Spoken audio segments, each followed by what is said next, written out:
6 months on, we still don't know exactly how many Kenyan troops were killed when Al-Shabaab hit their base at El Ade. Somalia's president says 180 or so died. Kenya's military refuses to say.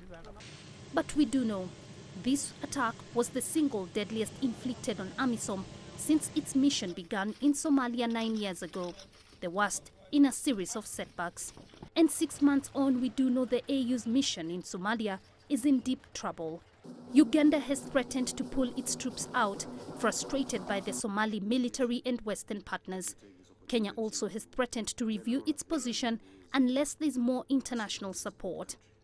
AMISOM's chief funder, the European Union, cut its donation by 20% because it has more pressing priorities elsewhere. Many AMISOM soldiers have gone months without full pay, amid EU concerns about how the money's actually been spent. Well, the AU is hoping to find some answers at this summit. It's proposing a so-called peace fund to which members are expected to contribute so Africa itself pays for its military missions. But just how feasible is that? The AU has set up 5 peacekeeping missions in the past 14 years, all of them dependent on international money. Security analysts say there needs to be a total change in mindset, that the AU members need to accept their countries must contribute. We just hope that African leaders can be nationalistic enough.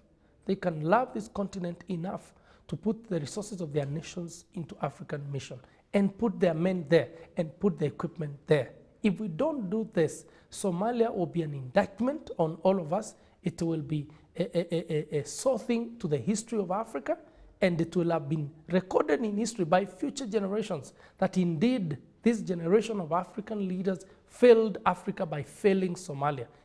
Analysts say the funding problem is unlikely to be quickly solved, so the likes of the European Union must be prepared to pump in more.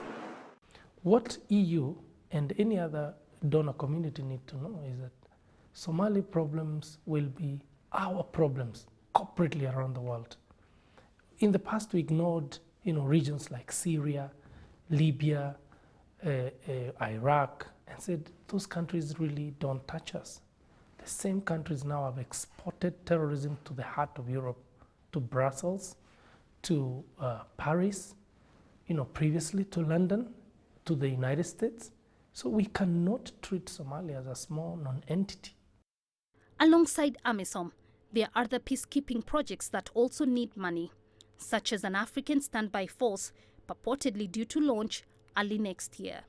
Well, lots for delegates here in Kigali to ponder and discuss this week, but how many will actually put up the money? Kiyo, CCTV at the AU Summit in Kigali, Rwanda.